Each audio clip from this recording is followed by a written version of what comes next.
Hello students and welcome again to Mehta PG College online study portal, and this is, as you got here, is the lecture third recorded for BSc first year physics and paper first mechanics and for English medium students, and this is the unit first. We were discussing for the last previous two lectures, we are talking about the frames of reference. So within the first lecture, we talked about different types of frame of reference, mainly those are of two types.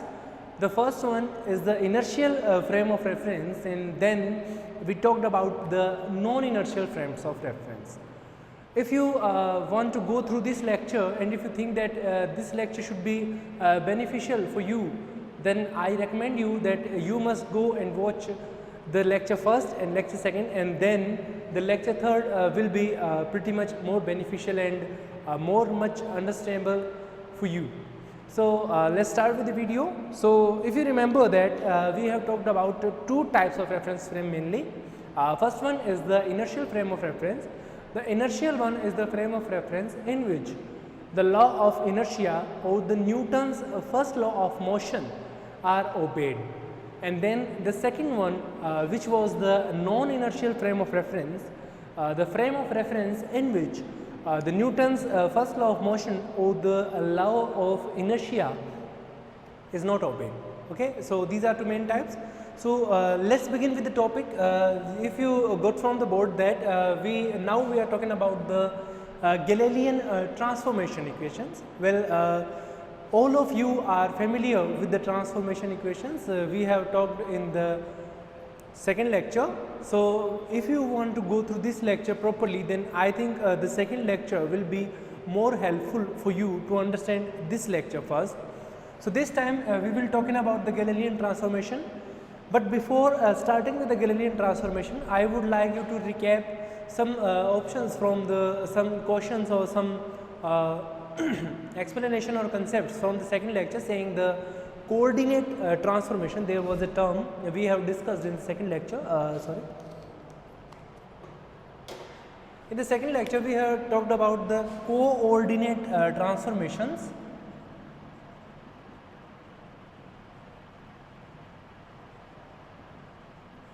Well, this lecture is pretty much similar to the coordinate transformation, but one thing different here, which is that in the coordinate transformation, the frames of reference we taken into consideration was only a set of coordinates. It was not explained to us, or it was not said to us that if the frame of reference are specified as the inertial one or the non-inertial one. Okay? So then now in the Galilean transformation, the frame of reference is specified. It is specified as we are supposed to find out a relation between the inertial frame, one inertial frame to another inertial frame. Okay? So we will use the results from coordinate transformation and apply here. So let's begin with the topic. And before starting the video, I would like to request you that if you are new here to this channel and if you hadn't subscribed the channel yet, then please go and press that red button indicating in front of your mobile or your computer screen. Subscribe to this channel and press the bell icon for latest notification. And if you interested in learning such type of new concepts and new language skills, then you should like this video and share it with your friends so that it just praise us. So let's begin with the video here. Okay. So these are the Galilean transformation. In this, what we are supposed to do, we will talk a relation. We will talk a relation. A relation when the coordinate specifications or the coordinate justifications, the coordinate specifications for one reference frame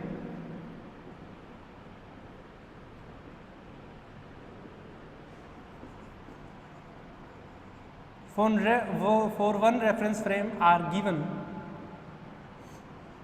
and we are supposed to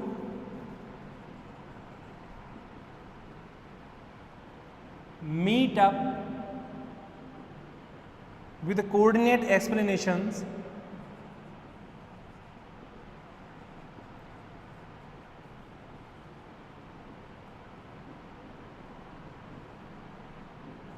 for the second reference frame.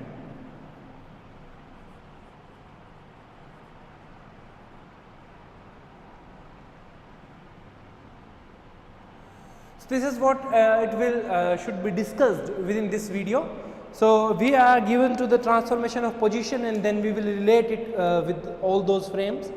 If you remember the transformation equations, then let's start with the position vector transformation. Okay.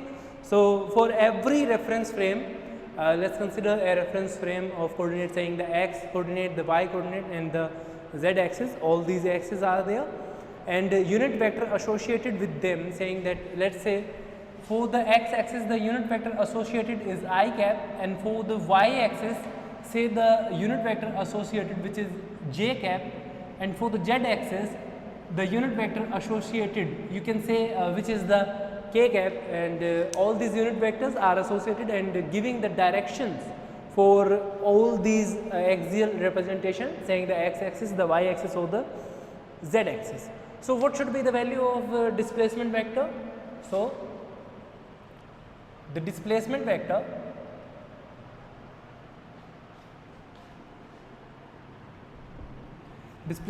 you say which is the r vector, and it is equals to x I cap y j cap plus z k cap. This is the vector representation for position vector. Okay. So let's say and find out with two reference frame, saying we have two reference frame, again we are going to have two reference frame here, and the condition is that both of those reference frame are subjected to obey the law of inertia. Well, this definition is not so longer important for us, so I think I should clear this off and start with the example here.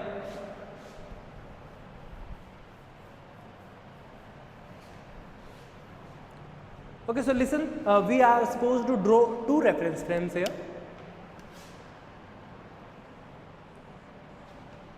Two reference frames, saying the primary reference frame and the secondary reference frame. This is the frame S, which is the primary reference frame.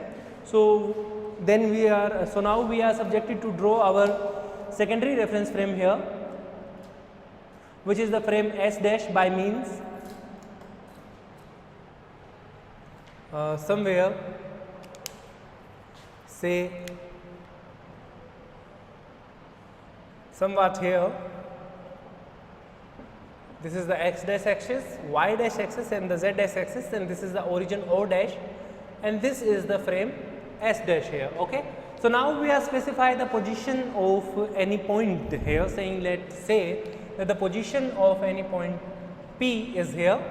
So now we will draw the displacement vector for the frame S, saying which is the r vector here. Yes, this is the r vector for this reference frame, and again this is the r dash vector here.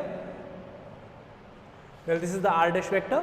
So now we are supposed to connect all these origins also with this specific vector, which you say the r naught vector, but we are not going to write it r naught vector. So we just say this is as Vt simply. So why do I write here Vt not r naught vector? But you know from the recent transformation for the coordinate transformation, in which we studied that the secondary reference frame, if the secondary reference frame is moving with a constant velocity, then this distance will keep on increasing with respect to the velocity and time. Let's say this reference frame is moving with velocity v here, so this should be the Vt, the distance here must be the Vt according to the formula of velocity is equal to displacement upon time. So displacement is equal to velocity into time, the simple calculus from the 9th standard. Okay.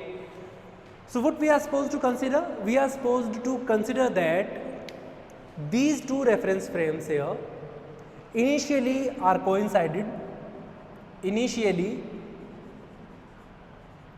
S and S dash are coincided. Coincided means that both of these has the same origin, saying O is equals to O dash. This is what it means here. Okay, initially these both are coincided, but frame S dash is moving with an uniform velocity,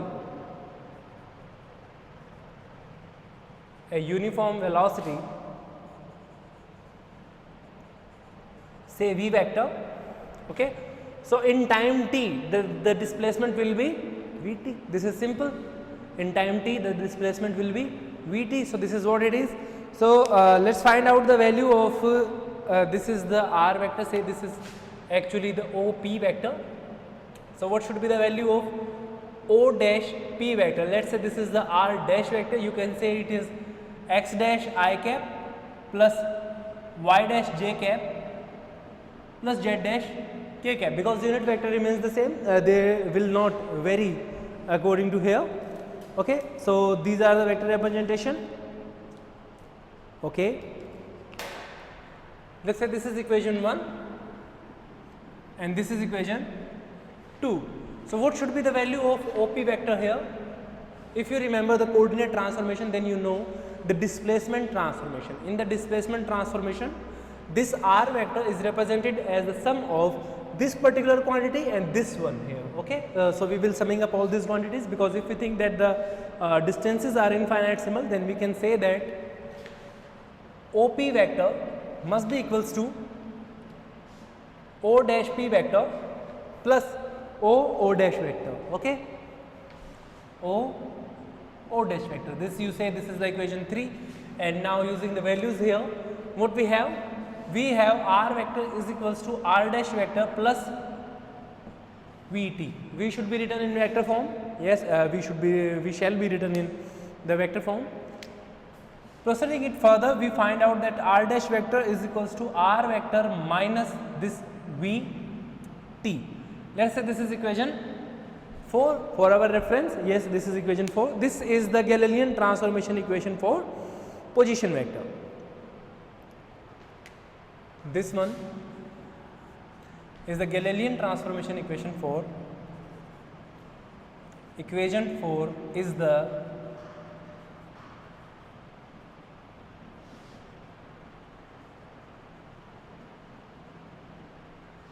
Galilean transformation equation for position vector. So this is how you will match your position vector from the secondary reference frame to the primary reference frame. I hope you got the concept here, and this is pretty much easier for you to understand, because if you have studied the coordinate transformation, this thing is pretty much similar to the coordinate transformation, but the one thing different is here is that both of these reference frame are now inertial. Okay, both of these reference frame are following the law of inertia here. Both of these reference frame are inertial by nature. Okay, so these are following the law of inertia, and this is all what happened here. Okay. This is enough for you. You can take a screenshot for your reference. Then we will proceed to the next transformation.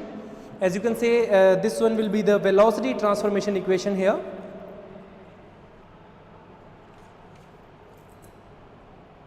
Okay, so let's proceed with the velocity transformation. We will explain this position vector again with new transformation equation, saying that r dash vector must be equals to all these concepts.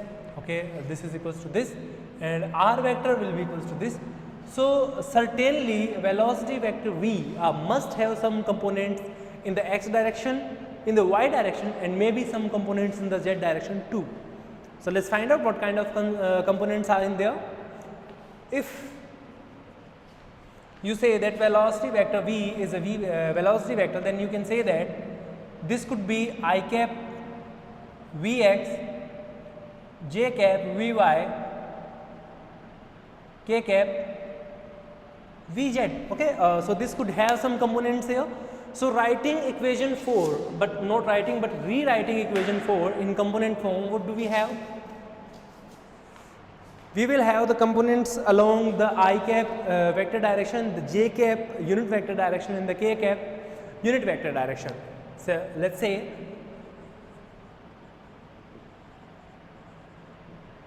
rewriting equation 4 in components form.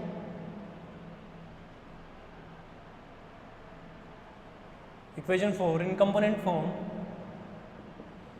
So what do I will have? I will have saying I cap x dash, j cap y dash, k cap z dash, which is equals to I cap x, j cap y, k cap z minus I cap vx, j cap vy, k cap vz into t. Yes, this is what we will have. So this is the component equation of equation 4. This is the component form. Let's say this is equation 5 for our reference. Yes, this is equation 5. I hope I am not going far off the board. I think I had. So adjust it your way. So this is the component form. So rewriting this equation 5 again in the component, saying for the x axis, for the y axis, and for the z axis. From equation 5 we can say that, let me clear this off because this definition is not so longer important for us.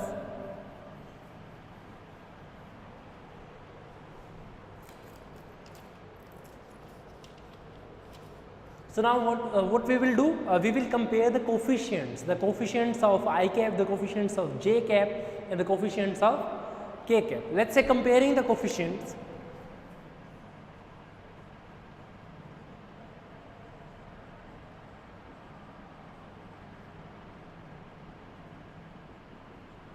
Comparing the coefficients of I cap, j cap, and k cap. So we will compare all these coefficients. So what we will end up having? We will end up having x dash is equals to x minus vx t. This is what we will have. Okay. Y dash is equals to y minus vy t, and z dash is equals to z minus vz t. This is what we will end up having. Okay. So let's say this is equation, for example, this is equation 5. So these are the components equation.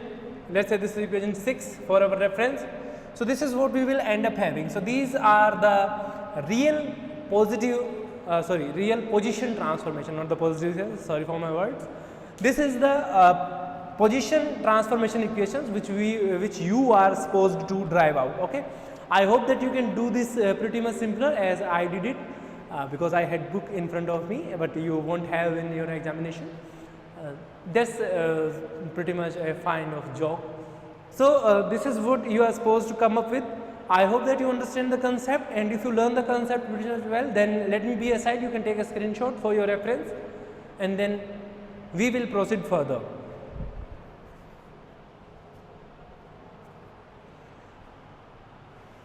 I hope that you are done with the screenshot. This is enough time for the screenshot. Well, this pretty much enough. So let's begin with the new concept here. If you have some doubts within this explanation, then you can go back and you must watch the lecture second. And if you hadn't watched the lecture second yet, then I must say that lecture third has no meaning for you, because I am using the direct results from the lecture second here. These are the results from the lecture second. I think this one is the result of lecture second. I am using certainly here, but I have explained some things here, but I will not gonna explain it again and again. Okay, so let's go for the another case.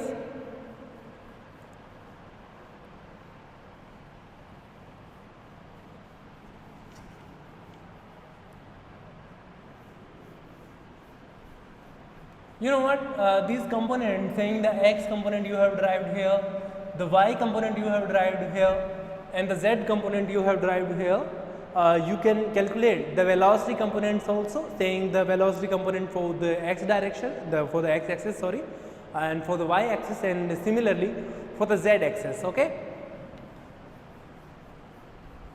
Okay, so let me clear this off.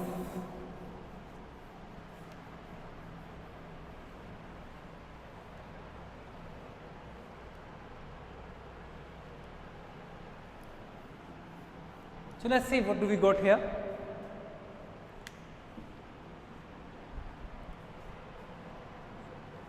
So these are the so we have discussed the case of the reference frame which were coincided initially, but now we will discuss a case here when the inertial frames are not initially coincided, but they have some distance apart, and then they will go far more distance from the distance from where they was. Okay, so let's consider the case here. I will gonna use these multicolor pens here. Let's say this is our primary reference frame, saying this one is our primary reference frame having axis x, y and z. Well, this is our primary frame. Okay, let's say this is frame S, and now this is the secondary reference frame here.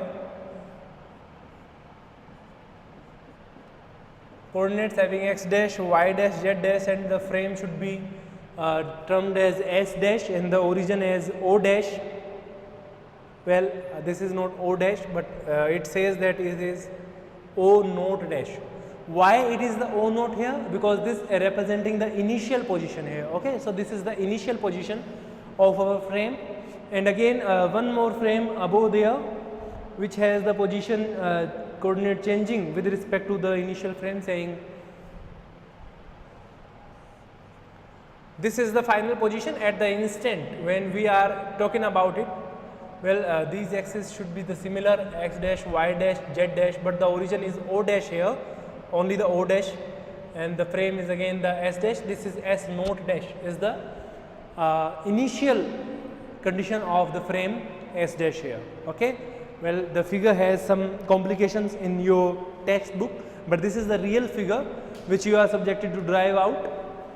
Okay, so again we have our point P here, which is subjected to be determining all the distances. Let's say this is our primary frame of reference, and from our primary frame of reference the distance here, you say the distance here is r vector, represented by r vector. The displacement here, which is the initial position and has no velocity because it is not moving in its initial condition, but it is moving when it goes its final condition. Let's say this is the displacement here, say r naught vector. I hope you can see it clearly. Well, let me writing like this, r naught vector. Then the displacement between these frames, because now the frame is moving, so you can say this as Vt. Okay, you can represent it as Vt, and the displacement here, you say this displacement here as r dash vector. Well, now we have some more displacement positions here. So let me calculate what kind of positions we have here. Okay, so let's find out. According to the definition of coordinate transformation, the transformation of position, okay, the transformation of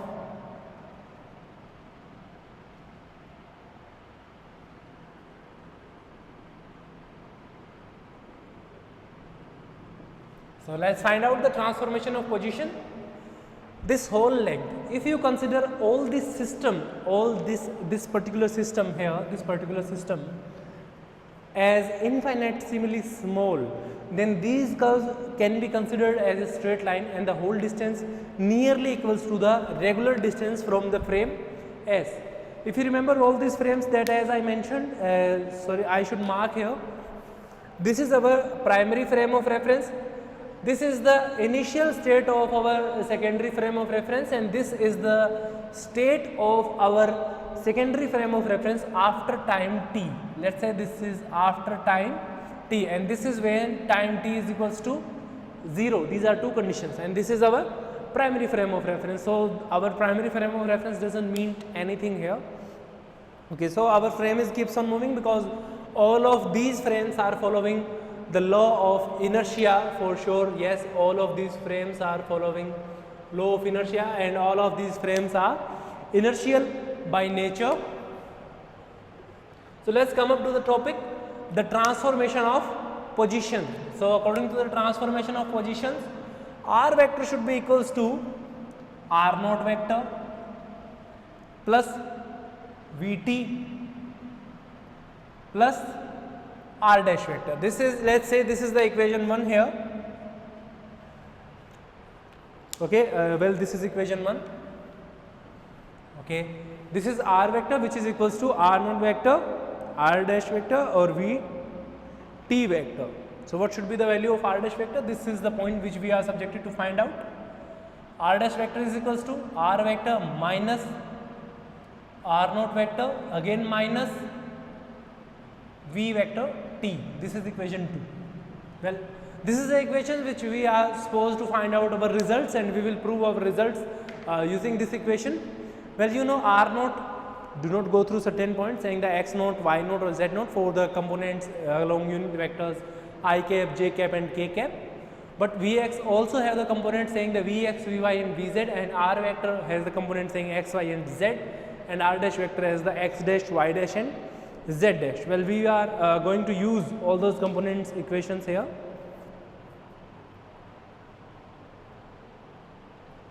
Okay, let's find out.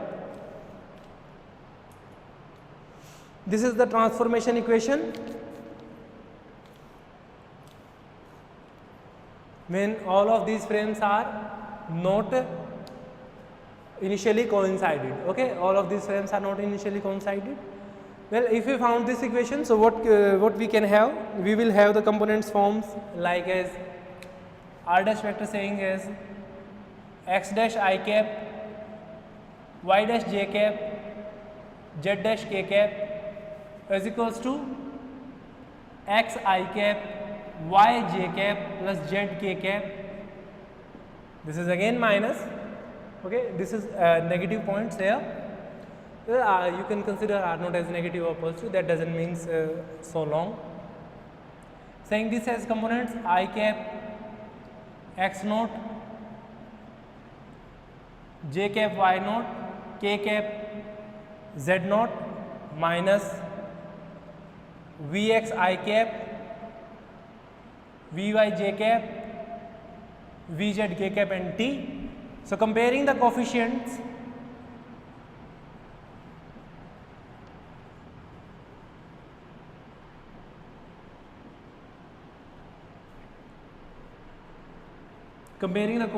along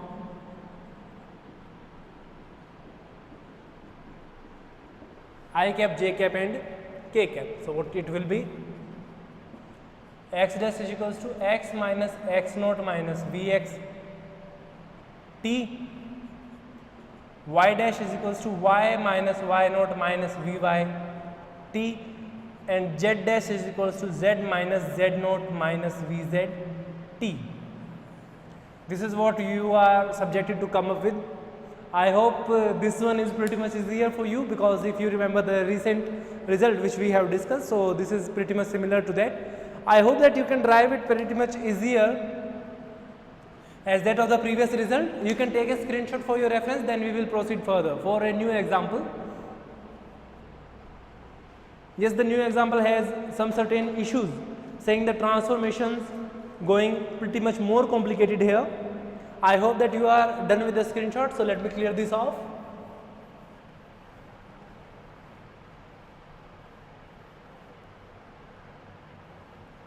Well, this time the frames will go more complicated because the point P is moving from one point to another. So let's find out the distance vectors here, the displacement of point P from its position to another position. Within these calculations, we are displacing our reference frames, but this is the time when we stop our reference frame. We do not going to displace them, but we are displacing them with a continuous velocity or a uniform velocity, means they are following the law of inertia. And the thing or the tragedy, you can say, the tragedy that happens here is that the point P is also moving from its position. So let's say we are subjected to find out two displacement vectors here.